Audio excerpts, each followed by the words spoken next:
All right, hey folks, we're going to look at the new monster manual today that's came out for 2024. We've been running a mega dungeon to do some play testing with 2024 stuff, and now we can use the actual monsters. And I want to take a look at some of the changes or what the new monsters are like using the new book, looking at the monsters that the team has already faced in the mega dungeon.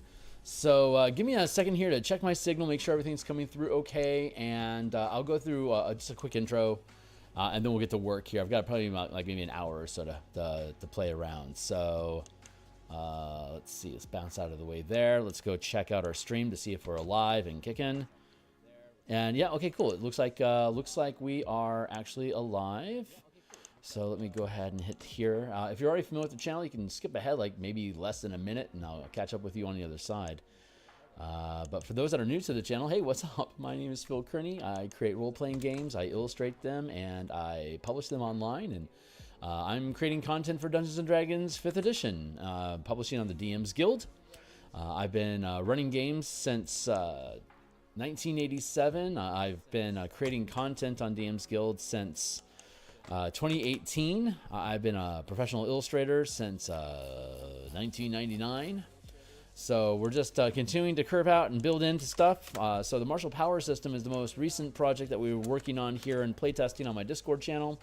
It's an alternate magic system so that the martial characters has just as many options and resources that the full casters have. So that the truth of it is that I wanted to have a mana system for all 13 classes so I could better run Magic the Gathering style games where everyone has colors that identify them, like Ravnica guilds, and then their mana pool. They could have a mana pool to use for their class and racial features, very much like Magic the Gathering cards does. So we replaced the 8 schools of magic and the Vancian spell slot system with the color mana system. We've been using it since 2018, and it works really well. We've got updates slated for the system for the 2024 mechanics. We have those lined up for later on this year. Once we complete the Eberron adventure that we've been streaming artwork for in the morning, once that publishes on the DMsGuild, then our workbench opens up and we are going to start putting martial powers and other like spell point sorcerers, spell point artificers, Knights and Tricksters book, spell point warlocks. We're going to put all those books back onto the bench and build them for 2024 and then republish them, or like in the case of spell point sorcerers, publish for the first time using the 5e24 mechanics. So since we're running a mega dungeon to see how well the playtesting works, it makes sense that we would use 2024 monsters. So that's what we're going to do. If you're interested in this kind of stuff, I want to hang out, like, subscribe, hit the bell icon for notifications when we're live in the future. The playtest document that we're going to use is right here under martial powers. For you, it's going to be read only. But once it's on the DMsGuild, you'll also be able to read the entire thing. Here's a stack of color mana work that we've done already that I was just talking about. And here's a bunch of other books that I've created. They're all free previews. So if you check out any of those books, you'll be able to click on the eye icon on your phone or click the full preview button on desktop, and you can look at the entire PDF and check it out. If you think my stuff is cool, consider making a purchase to support similar behavior in the future. So with less ado, okay, so here's the document. We're going to kick down to the tail end of this piece. It's again, this is something you can read along with, and it is a doozy, 150 some odd pages, including all of the playtest content and alternate class features, as well as the full casting stuff for the updates for the 2024 book is inside of this document. This is the BX style mega dungeon table that we've been running, where both experience points and treasure is calculated by level. We have to fetch treasure from the dungeon to get experience points for it, which seems to be the best way to run violence and exploration in D&D, is to have a mega dungeon and to not have killing monsters or evading traps give you any experience. Instead, make it you have to find treasure and pull it out. So that way you're using more the exploration pillar to find all the loot that you need in secret rooms, or searching bodies, or sifting through trash, stuff like that, to nickel and dime your way to another level. And it's actually, if you've never played a game that way, it's, as long as you're running a decent dungeon, it's a lot of fun. So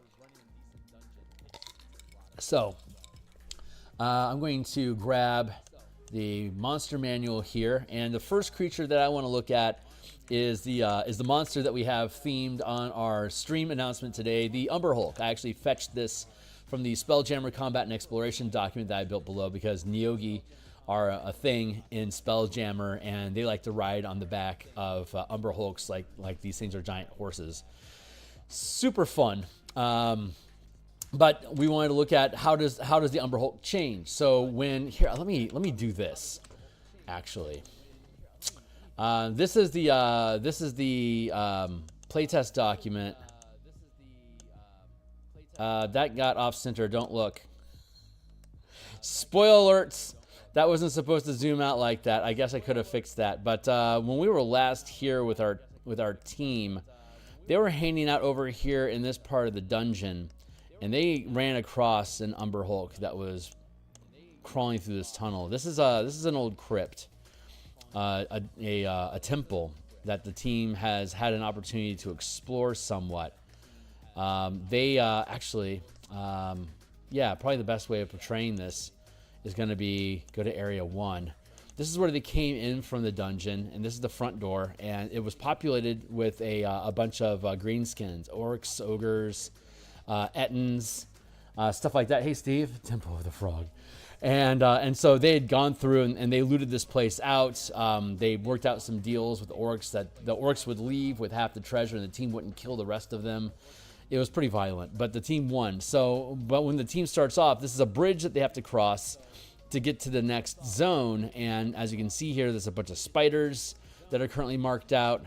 We also had dark mantles that were flying around. This is a bridge that goes across the catacomb, or rather a chasm that drops like 500 feet. The team don't feather fall down to the bottom because the CR of creatures gets higher the further down the dungeon you go. So the meta was don't just dive off a cliff to see what's down there because I'll just kill you. And then you have to make new characters and don't do it again. So they're clawing their way through, and they go across the bridge to move from the first zone. And when they defeat a zone in the mega dungeon, they can basically start camping there so that they don't have to like retreat, rest, and then come back and have stuff repopulate on them. Only if they actually accumulate enough treasure to go gain a level do they need to go back to society and then come back. And that's like it takes a month to do that. So after that month of journey, they come back, and there could be new creatures that are populating the area. But generally, as they're crawling through a dungeon, when they conquer a map, they open up new maps, and they can start resting in the previously conquered map, so they can just keep pushing further into the environment. So the first push that they had to get from the first zone of the dungeon to the next was to cross this bridge. So we were looking at fighting giant spiders and dark mantles. And during that process, they found a cave down here that they had to rappel off the side of the bridge down along these are each lines of elevation of 10 feet. So like this is a 10-foot drop, this is a 10-foot drop, and then this is just oblivion here. So they have like this 20-foot margin of error, and then they just fall off into the abyss and die forever. But that cave that we're looking at led to this, and this is all area that the team has seen so far, for the most part. So it's not like I'm revealing any secrets, but spoiler alerts. But they've seen all this stuff so far. It's just Roll20 is being a jerk. So they can rappel off the rope, and here is their elevation marks that they found, and this is where the cave was at that they discovered. And as they go in here, you can see there's a bunch of spiders here that they had killed. There was a bunch of green skins in here that are now dead as well. And they came down this way. There's been a cave-in that happened in the X hundreds of years since we've been here. And they found an Umber Hulk down in here. So the team moved, let's just grab this. And then, so they're all over here. They fight through all the spiders and stuff. They get to this spot here. Featherfall. Yeah, don't featherfall down, because it's like the campaign, this mega dungeon is designed to go to level 10. So they're going to find down at the very bottom of that chasm like CR 9 to 13 ranked creatures. So it's going to be like way more powerful. They're level 4 right now, so they're going to get slaughtered if they go down there. So the agreement is don't drop down there and I don't have to kill you. So that's a gentleman's agreement that we have right now. But as they gain levels, they can start finding ways. Like there's always different ways to be able to hop from one level to, like, good mega dungeons have like elevators and lifts and passageways that you can do to shortcut to more dangerous areas. If you find it, you're like, ooh, where does this lead? Holy crap, that's dangerous. But later when they come back and they drop back down, then they have the opportunities like, oh, we can shortcut and get to a place where we need to be more quickly by following that path. So that's just how mega dungeons are a well-designed mega dungeon has opportunities like that. So when they go through this dungeon, they find the Umber Hulk. So I wanted to start with the Umber Hulk. The way that the Umber Hulk used to work, and let's go to our sources here into the Monster Manual 2024. The way that Umber Hulks used to work is that when you would run across an Umber Hulk, you had the chance to close your eyes. And if you do, you could ignore their confusion gaze. So instead of having action economy taken away from you, you only have to attack with disadvantage. And the team had plenty of ways to be able to gain advantage.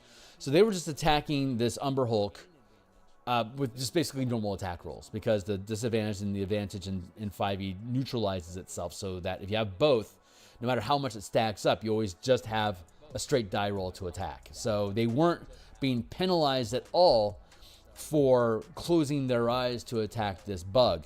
So it was basically ignoring that ability. It also has a really high armor class. They come with an armor class of 18. And when you're 4th level characters, that's a little bit difficult to overcome when these things are taking like 10 hit point chunks out of you every time they hit, and they've got multiple attacks. So let's look at what changes we have for the Umber Hulk in 2024. So I'm going to drop down to the U, and then we're going to go back up to spiders, and we're going to look at dark mantles, and then we'll look at some of the common undead that we were looking at. So that guy looks pretty cool.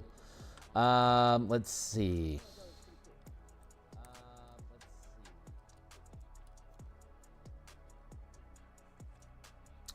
Oh, interesting. They're making it it has a dynamic design. So the more I zoom in, like here we're looking and it's this 2-column format.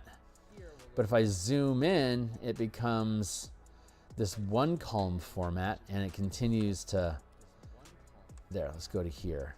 That's pretty cool. Okay, so good strength, good con. Hit points. It has the same hit points and the same armor class that we had seen before. Dark Vision, cool. Tremor Sense, cool. Languages is Umber Hulk, okay. CR5, that stays the same. 1800. So when you're 4th level, 2,000 experience points, anything that's beyond 2,000 experience points is a deadly encounter. And I knew that they were going to be 4th level when they found this Umber Hulk. So it was going to be a deadly encounter. It took about 6 rounds for them to kill it. And one of the characters almost died. Another one was taken down, I think, down to half resources, and the rest of them were able to strafe or stay away from it.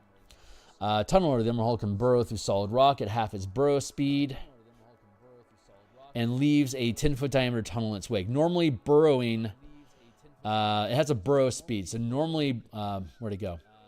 Yeah. Normally burrowing is through soft or loose earth, and there is no tunnel left behind when you do that. If that's the level that you have, it's 20 feet. Here, if it's solid stone, it creates, like it says here, it creates tunnels.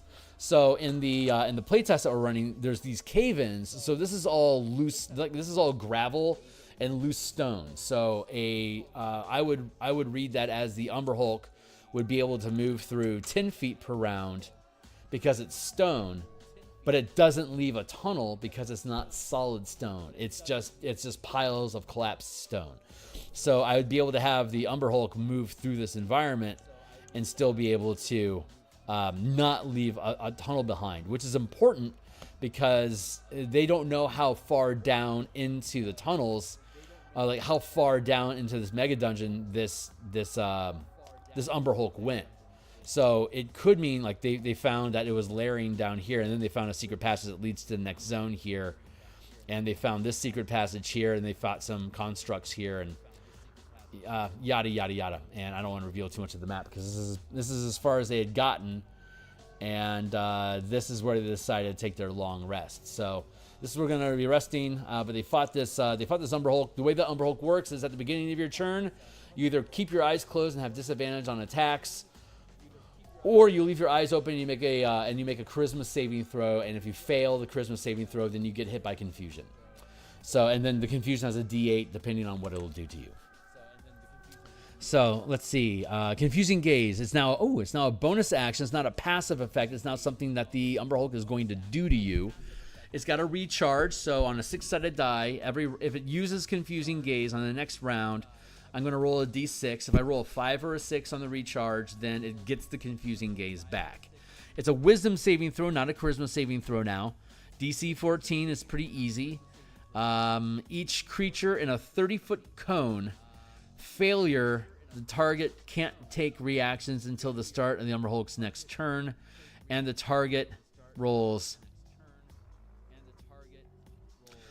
It just says failure. So I'm guessing we'll have to see an example of. I bet like the Ultraloth. I bet that's great art. I bet the Ultraloth has a fail effect. That's a save or die or something like that. Mercurial Whip. Okay, here we go. Wisdom save 17. Creatures in 30-foot cone. Failure 10. Psychic damage, and the target has the stun condition until the start of the Ultraloth's next turn. Oh, and then success. The target is immune to this Ultraloth's hypnotic gaze for 24 hours. Okay. So this has a failure effect, but it doesn't have a success effect. So if there's no success effect, it means that nothing happens if you succeed. That makes sense.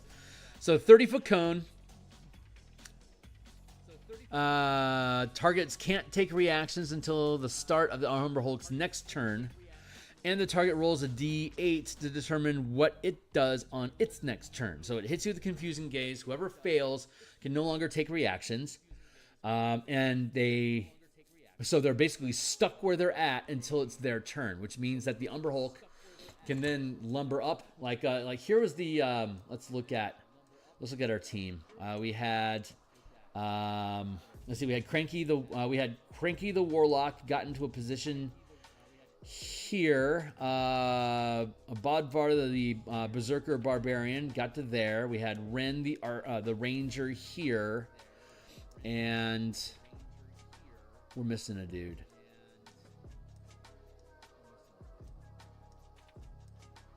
Bodvar, Cranky. Where's Ringo?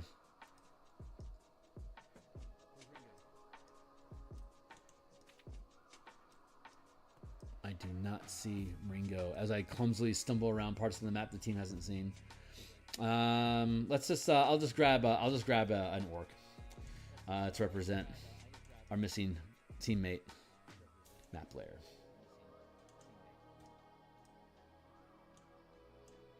Oh, there he is. Our Artificer. So Artificer got here. The Umber Hulk was eating a dead spider that it picked up from the spider lair because the team killed all the spiders the previous episode. So then they came back in, fished through the spider lair, found the Umber Hulk. This is where they started off. So Bodvar had to make saving throws or attack blind. He got to a position here to attack. Let's see. The Warlock with the Pact of the Blade created a glaive to be able to attack 5-10 feet away. And then Asban was set up here on back rank for support, and Ren was all the way to the back here with Bo. And since it's a large-sized creature, these medium-sized characters weren't able to, did not provide cover because it's a size large creature. It had a 5-foot height over their 5-foot frames. So it was a clear shot, but she had to close her eyes, otherwise she could get confusion.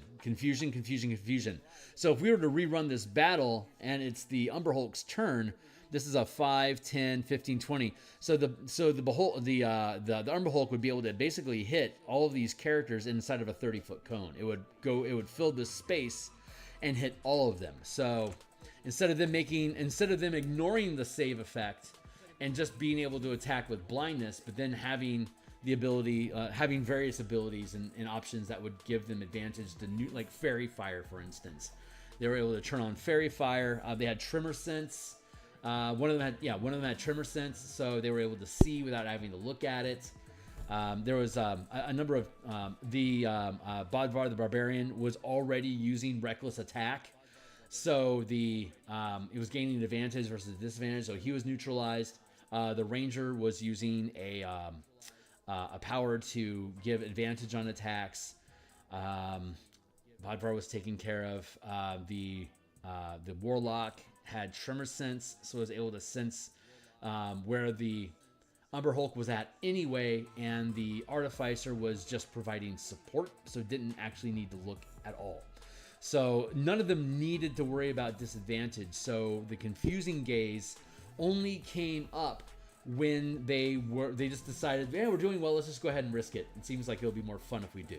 So they tried, and they had some confusion, but not very much. So with this effect now, I could start off with the Confusing Gaze as a bonus action first to shut down the action economy of anybody on the team that fails a saving throw, and I would tactically be able to choose the ones that I know are either shut down because they aren't going to be able to respond correctly, or I could ignore the ones that had their action economy shut down because they don't have reactions anymore.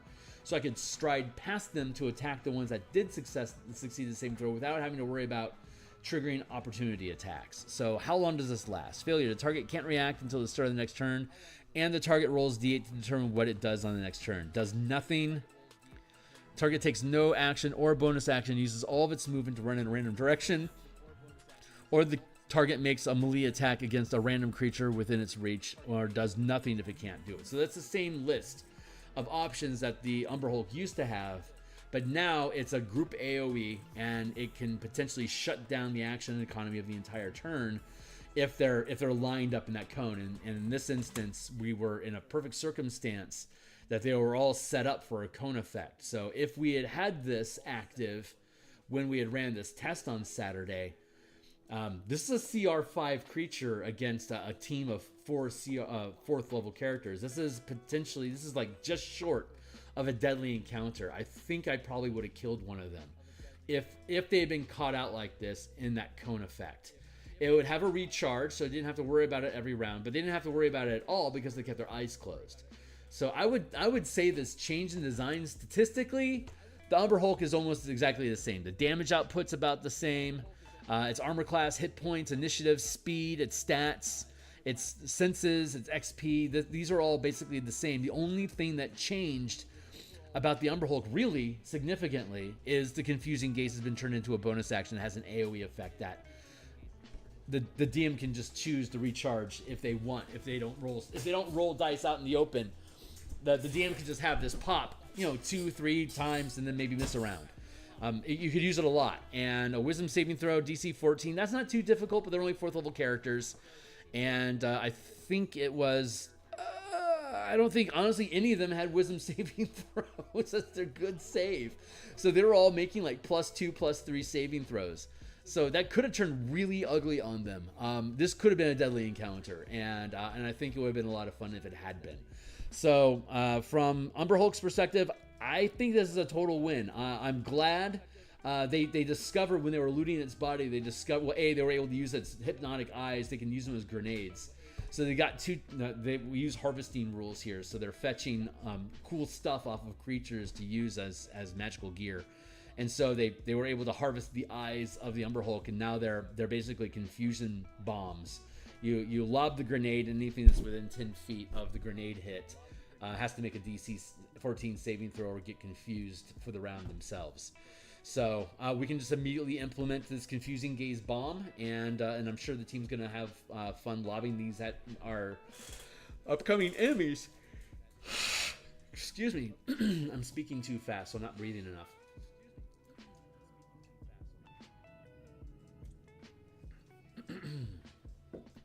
Okay, so I like that. I like that a lot. Rewinding back some, the foe that they faced before that were giant spiders. So let's go take a look at giant spiders. Giant spiders have the ability to toss webs that restrain the target, and then they can get dragged off and basically advantage the hit, and they fail saving throws. So dex saves. So a spider wraps you up and can snicker while dragging you away. Mine were always snickering when they would lasso somebody and drag them off to get eaten. Let's see if I can find spa for spiders. Spa spiders. What does spider do? Welcome to the appendix. Tiny. Huh. Maybe it's under giant for G. Oh yeah. Giant spider. Should be size large. Large beast. AC 14, that's the same. Hit points 26, that's about the same. Stats look about the same. Perception, that's cool. Stealth is okay. CR1, XP 200, that's all the same. Spider climb has the desire to climb surfaces along ceilings. That's the same. Web walker ignores movement restrictions caused by webs, and it knows the location of any other creature in contact with the same web. I don't think that's changed. And then web recharge, dexterity save, DC 13. I don't think this changed either. I don't think that anything about this has changed. When creature sees within 60 feet, failure to target has the restrained condition until the web is destroyed, and is vulnerable to fire. Immune to poison and psychic damage. Okay, so nothing really changed there. Spiders are great. Spiders are a fun foe, and they can't spawn that quickly, but they spawn from somewhere down in here. So let's move away from this map, and let's go back to map area 1, because there's plenty of monsters for us to take a look at over here.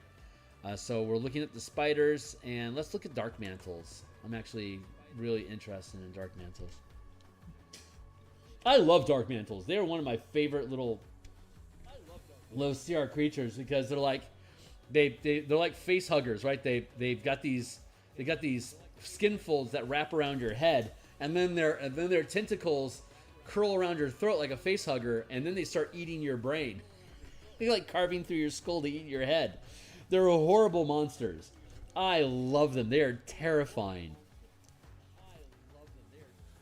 Ceiling cleaning ambush predators. I would say that's an accurate depiction. Just assume there's no such thing as a stalactite. Small aberration. Sure. Armor class. I think that's the armor class that we had for these guys. Hold on. See if I can go find one. They killed a lot of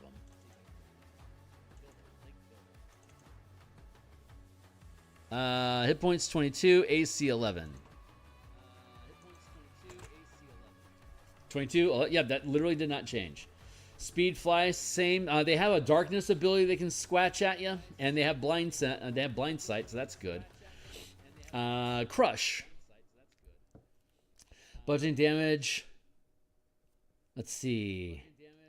Bludgeoning damage, and the Dark Mantle attaches to the target. If the target is medium or smaller creatures and the Dark Mantle has advantage on the attack roll, it covers the target, which has the blinded condition, and is suffocating while the Dark Mantle is attached this way. While attached, here's the thing: suffocating isn't really that big of an issue in 5e. It takes a long time to kill you. A creature can hold its breath for a number of minutes equal to 1 plus its Constitution modifier, with a minimum of 30 seconds if it's a penalty, before suffocation begins. When a creature runs out of breath or is choking, it gains 1 exhaustion level at the end of each of its turns. When a character can breathe again, it removes all levels of exhaustion it gains as suffocating. I love this. I love this because the exhaustion mechanic can be applied to a character, and then you can see here that as soon as the condition ends, all exhaustion levels are immediately removed. There are so many ways that you can manipulate that. Magical strain, like if you're trying to hold a magical portal open as a force of will, like all you have to do is maintain concentration, but every round that you do, you're going to stack up additional levels of exhaustion until it either kills you or you let it go, or because of the stacking exhaustion penalties to your saving throw, you have to let it, you end up failing and it gets released anyway. That's like one example. But the other thing that I think is super fun is the rules that I use for suffocation, which is also like, say, drowning. So if you take, let's say, Bodvar the Barbarian has a 16 dexterity, a 16 constitution. He has a +3. That means he can hold 4 minutes of breath, right? So taking a look at this real quick. Just grab a pen. So if we're looking here, and we've got 1, 2,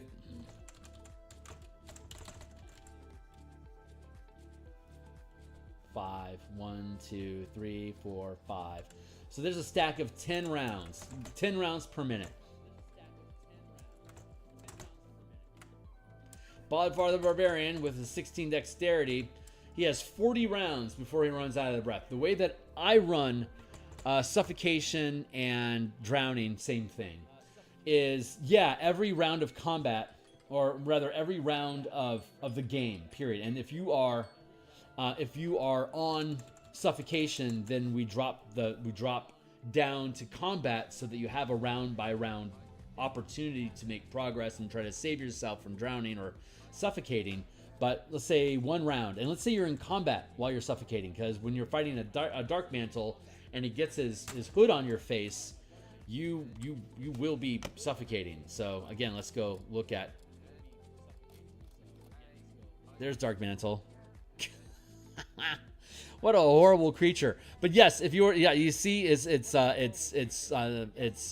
leathery flaps are covering its face, so it can't breathe while it's trying to punch a hole through its chest. That's a pretty great piece of art. I like that a lot. So the way that this works is that this thing is trying to kill you while it's also suffocating you. So it does, on average, if it hits, it's going to deal 6 points of damage. So let's say, and it has advantage to hit. So let's say first round of combat, Bodvar is trying to get this Dark Mantle off of him, and he doesn't succeed. So now it's the Dark Mantle's turn. Dark Mantle has what? One attack? Crush. Melee attack. There you go. And Darkness Aura once per day. 15-foot emanation originating from the Dark Mantle. The effect lasts while the Dark Mantle maintains concentration on it up to 10 minutes. Dark vision can't penetrate this area, and no light can illuminate it. But again, it has blind sight, so it doesn't care. So Dark Mantle hits for 6 points of damage. We're still in round 1. 6 points of damage. Bodvar now loses 1, 2, 3, 4, 5, 6 rounds of air. Because you just took damage, it's probably going to cause you to go when you take the damage of some sort. So every point of damage that you take while you're suffocating reduces, each point of damage reduces the number of rounds that you have left. So even if my 1, 2, 3, 4, 5, 6, 7, 8, 9, 10, even if I had, like, say, a 16th level fighter with an 18 constitution and I have like 124 hit points, in actuality, I only have 50 hit points. Because if I can hit you for 50 points of damage, you might still have 74 left on your health bar, but you are now down to only a few rounds of air. And it's your turn. Okay, you just lost another turn. So if this fight goes another 2 rounds, regardless of whether you have hit points left or not, you are now taking degrees of exhaustion. And once you get to 5, you are dead. So this is a great way for you to take any level character and put them into a situation where they now have they now have a higher objective than just killing the monster. It is to get some fucking air so that they don't suffocate. So anyway, this is a fun mechanic.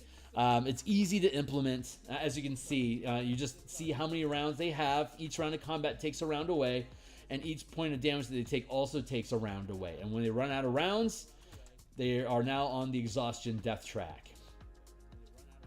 And once they get to 0 hit points, that doesn't accelerate the exhaustion. The exhaustion is what the exhaustion is, but it's going to make them easier to hit, less effective to attack, and less capable of breaking free of whatever condition it is that put them into that suffocation space in the first place.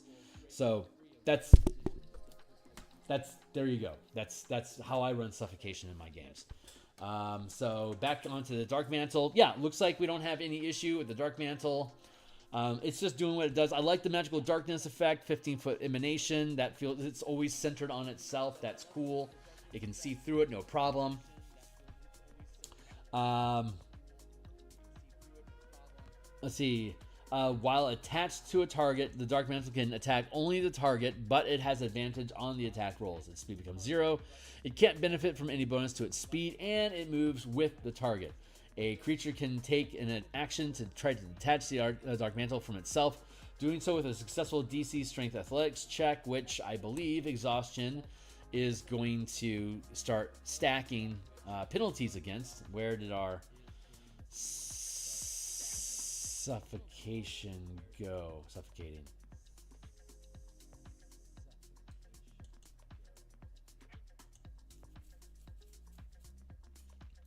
Exhaustion.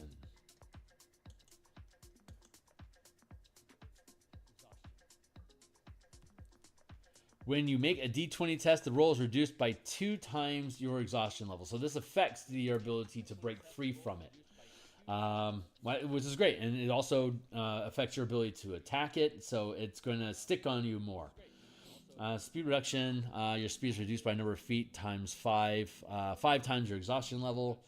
And you can ignore the removing exhaustion because it has its own rules for removing exhaustion.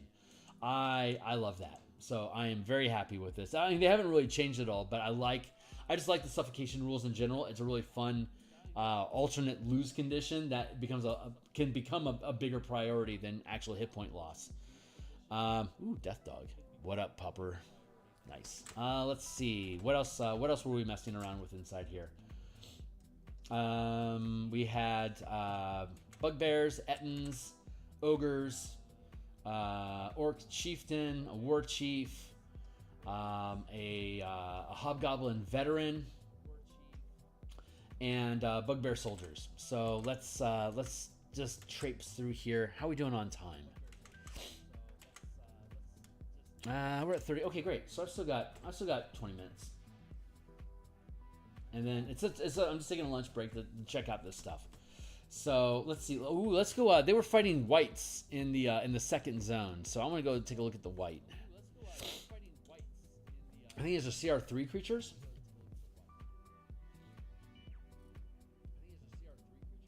Yeah, CR3. So 2 of these are actually pretty dangerous. For third, they fought them at 3rd level. 3rd level characters can take on like around 1,600 experience points before it becomes dead. I think it's 500, 1,000, 1,500. For 4th level characters, it's 2,000. I think 1,250, 1,000. No, 1,000, 1,500, 2,000. I believe is where it's at. Let's see. So the white, poison, exhaustion, poison. That makes sense. Studded leather. Common +1 other language. Decent intelligence. Multi-attack, 2 attacks. Necrotic sword, necrotic bow. Ooh, necrotic weapon. Slashing damage +4. Necrotic damage. Okay, got it. So it does slashing damage with the sword and necrotic damage with the blade. Piercing plus necrotic. And then life drain. 1 creature within 5 feet. Actions. Multi-attack. White can make 2 attacks using Necrosword or Necrotic Bow in any combination. It can replace one of those attacks with a use of Life Drain. Oh, okay, that's cool. Constitution saving throw, DC 13, 1 creature within 5 feet. Failure, necrotic damage. And the target's hit point maximum decreases by an amount equal to the damage taken. So this is an attack, but it doesn't have an attack roll. It's just a saving throw. I like that. So like if you're within 5 feet, I could make an attack with necrotic sword, and then I could follow it up with a life drain as the kicker effect, almost like a necrotic smite. So I hit with a sword, and then I can immediately back it up with a Constitution saving throw. There you go, DC 13, failure, D8 +2, necrotic damage reduces. And it restores a humanoid slain by this 24-hour zombie under white's control unless the humanoid is restored to life or its body is destroyed. The white can have no more than 12 zombies under its control at a time. Okay. I like that. Let's go look at zombies since we're talking about it, because they fought zombies. That's a great picture. One of the big call-outs about zombie is that it has that undead fortitude. So let's see how that works. If damage reduces the zombie to 0 hit points, makes a con save DC 5 plus damage taken unless the damage is radiant or from a critical hit. On a successful save, the zombie drops to 1 hit point instead. Yeah, that still tracks. And zombie damage, yeah, that still tracks. 15 hit points. Yeah, okay, zombies are pretty much unchanged. So, and then we had a Ghast and a Ghoul. So let's look at the Ghast and the Ghoul as well, because they fought those two. I don't want to get into monsters that they haven't faced so far, so I'm staying away from those right now. But again, I just want to look at how these things work, the changes that we're seeing with them. So far I like everything that we're seeing here. So ghouls are, I think, CR2 creatures. That's a good picture of a Galabdur. I like that. Ghoul. I think these are CR2 creatures. Also, really good art. Oh, CR1, thank you. It's the gas that's, I guess it's CR2 or 3, I don't remember. Let's see.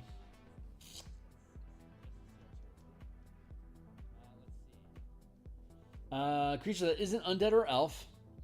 If the target is a creature that isn't an undead or elf, it is subjected to the following effect. Constitution saving throw DC 10. Failure equals a creature is paralyzed until the end of its... Oh, only until the end of its next... I don't know if that changed or not, but okay. Until the end of its next turn. Multi-attack. It's 2 bite attacks.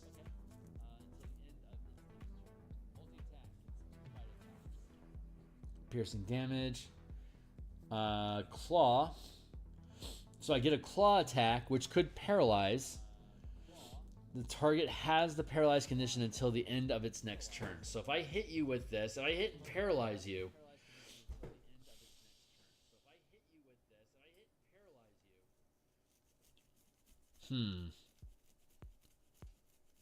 That's kind of a non-bow. Hold on. I'm gonna go look at this under the old version. Because I feel like that's different. So let's look at that. Because it's not able to actually start chewing on you while you're paralyzed.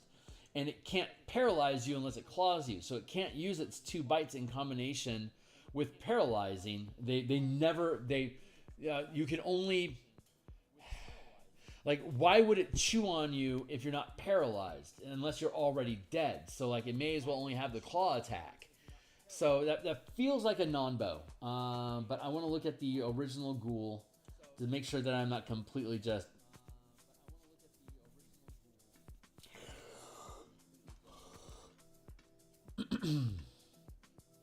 Yeah. Melee attack.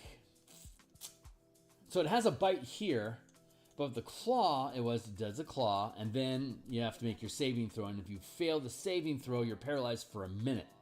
And the target can continue to try to escape being paralyzed. See, now this makes sense, because if I hit with the claw attack and I paralyze you, I now have the freedom to eat you alive, and you can't do anything about it. You have to wait until you can break free of the save. But with the new 2024 version, the only multi-attack I get is with 2 bites. So if I claw, I can't bite. If I claw and you fail, I only paralyze you until the end of your next turn. So you're going to... until the end of... So I attack you as a ghoul. You get paralyzed. I now wait for your turn. Your turn ends and you don't attack me. But now that your turn is ended, you now have your reactions back. So when I try to close in and bite you, your reactions are up. You're no longer paralyzed. I could do a bite, but you're going to respond to me. So if I don't want you to attack me back, I have to claw you again. So I'm stuck in a routine of claw at you until you die. And then I can start chewing on you. So I can see why there would be 2 bite attacks. But they don't do a lot of damage. I'm not happy with that. I'm fine with the status condition. I'm fine with it lasting only a round, but I would like to see multi-attack allow both claw and a bite during as the same multi-attack. 2 bites or a bite and a claw. And then a claw by itself would not qualify. Like, just claw would not qualify for multi-attack. I like that better, because then I could claw, potentially paralyze you, and then get the free hit with the bite. And the paralyzed condition, I think I get an auto crit. Yeah, automatically crits. Automatically fail strength and constant. Wait. Yeah, strength and dex saves. So it's a Constitution saving throw to get out of it. You have the incapacitated condition. Let's get incapacitated real quick.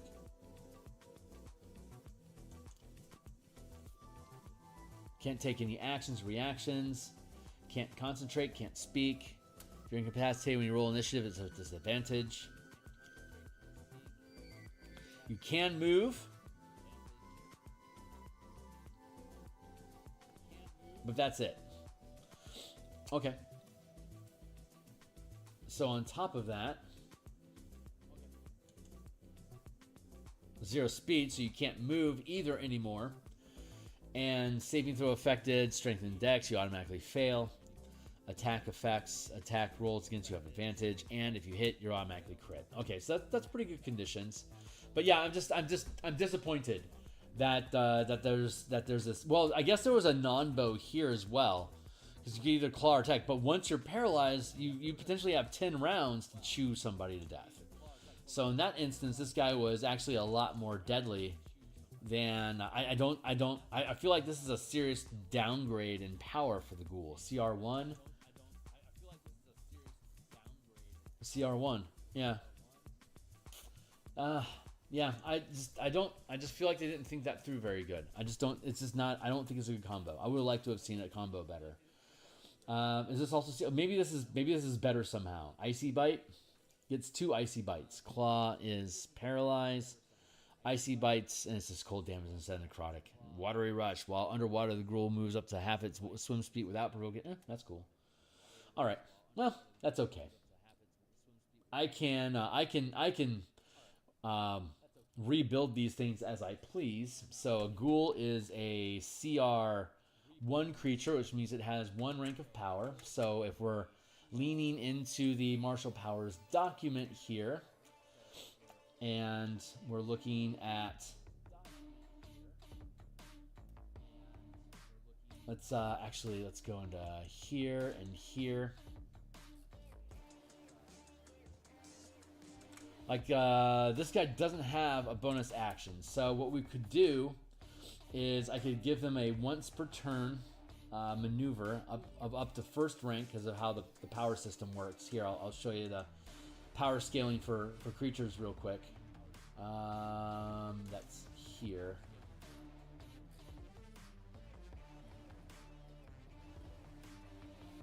Paradigms, monsters. So up to CR1, which is what the ghoul is, it's 1st rank. If it's going to deal damage with a power, it's going to be a D4, or like if it modifies a die roll, it's with a D4. I know up to 2 powers that can be 1st rank, and in general, my good saves, like my good D20 tests are +3, and my bad D20 test is a -1. That's just a general benchmark for how critters work. Okay, so I get 2 1st rank powers.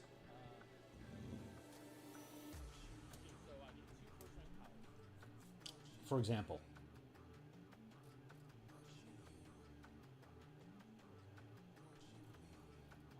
maneuvers, 1st level, bonus attack. Make a weapon attack, which includes natural weapons and unarmed strikes. So that's a 1st rank power. A bonus action, I can use either an action or a bonus action for this.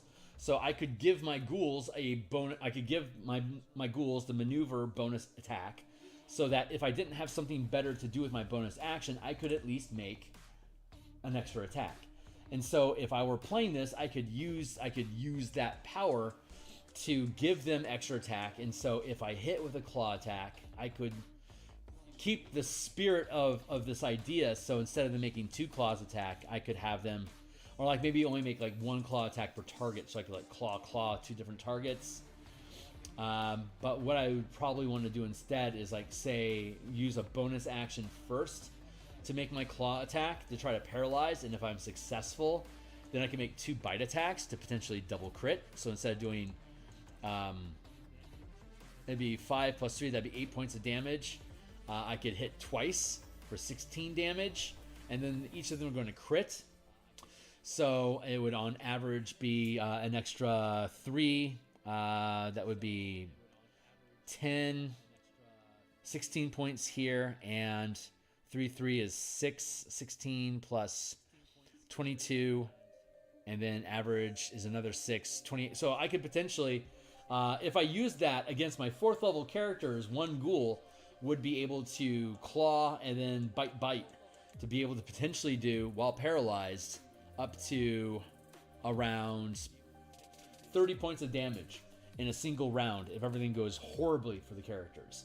So ghouls can be incredibly dangerous with that. I can see why they don't want to stack effects like that.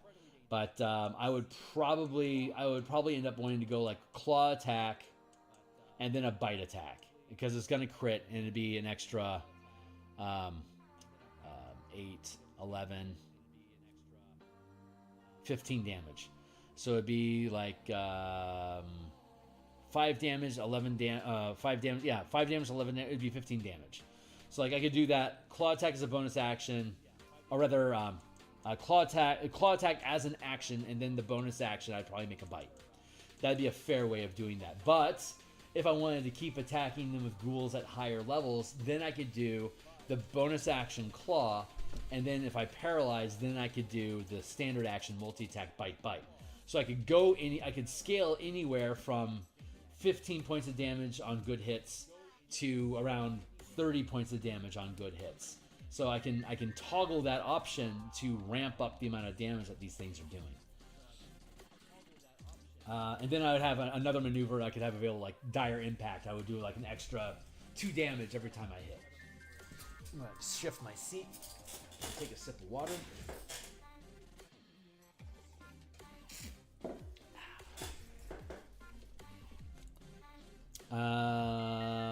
Gas. There's other things I could do. What would be a fun first rank exploit to give this guy, for instance? Rush attack. You can channel this exploit as part of a move action. When you move at least 10 feet during your turn, the first attack you make before your next turn is rolled with advantage, and you can roll 1 power die per mana spent this way, adding the highest result to the attack roll. So I could charge 10 feet, get advantage to the attack, and roll a d4 and add that to my attack roll for my opening silo of a claw attack. And if I paralyze, then I can use my bonus action to start chewing on you. You'll recover from the paralysis to try to get away. I could also, if I wanted to, use that bonus action to grapple the target, so that while they're paralyzed, they're now grappled. So when they pull out of the paralysis, they're still stuck with me. So if they attempt to escape, I could hit them with a claw attack, potentially paralyzing them. So that would work kind of like a sentinel feat. That's actually a really easy way to be able to run. That'd be actually a really good way to run the ghast using this setup. God, I like that. That feels really, really good. And that you wouldn't have to use powers at all for that. That would just be, just normal activities. Just the rush attack is fun, and the bonus action is fun as well. Ghast. Let's look at ghasts. I think these are CR2. Yeah. 1336. That jives. Stench. Yes. Constitution. Creatures that start in a turn in 5-foot emanation. Originating from the ghast. Failure is the target has the poison condition until the start of its next turn. Success, the creature is now immune to this ghast's stench. That's obnoxious. I don't like these immune to this creature's effect. I think if you're going to become immune to stench, you should be immune to all stench for the 24 hours, because now you're like, who here saved against this particular, or what about that guy? Like, I have 2 ghasts here. Which of you saved against this one? And which of you saved against this one? That's a lot of bookkeeping. It's pretty obnoxious. As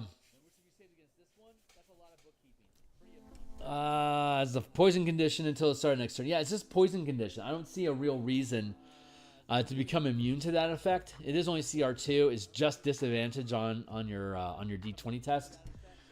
Disadvantage on attack rolls and ability checks. See, and it's not even saving throws.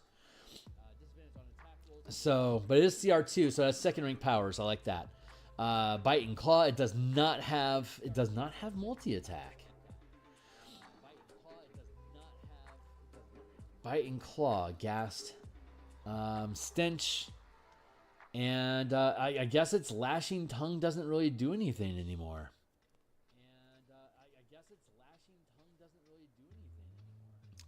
Melee attack is a claw. 10 damage. Paralyzed effect until the end of its next turn. Yeah, same thing. Huh, it's got this long tongue, but the long tongue doesn't really do anything anymore. I think it used to do something. Alright. Ghost Gravecaller. That's kind of cool. CR6. Holy shit. Okay. We'll keep that in mind. I don't recall this thing existing. Stench, DC 13 instead of 10. 5 foot range. Multi-attack now has 2 horrific necrosis attacks. Melee or ranged. Necrotic damage. And it's frightened. Spellcasting.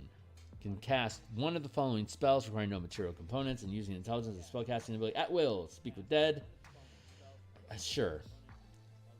I guess that's flavorful.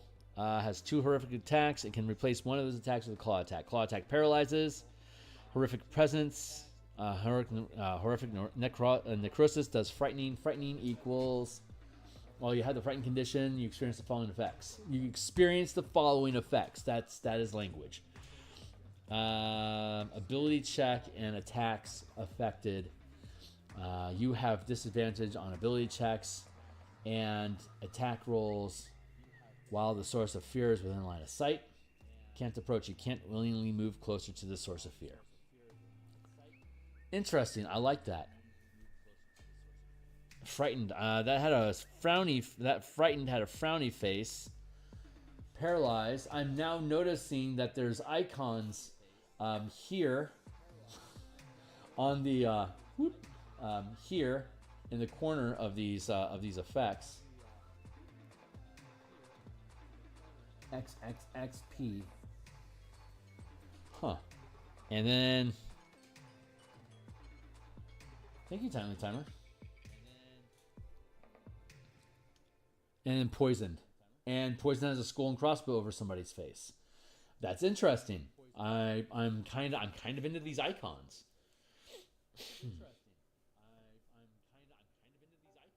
I'm gonna take that under consideration.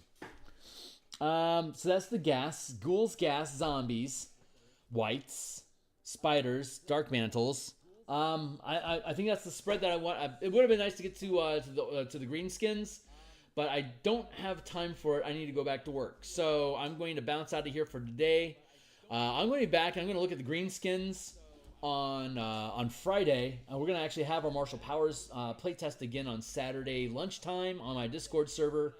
I'm going to be back on tomorrow morning to do more Eberron art. I'll be on tomorrow. No, yeah, I'm not going to be on this channel tomorrow night. I'm going to be over on Wally DM's channel. I think it's either Wally DM's or How to RPG's channel. Playing Super Atomic with Mr. Welsh, Fred Wheeler with How to RPG, Wally DM. I think I'm not sure who else is on the team.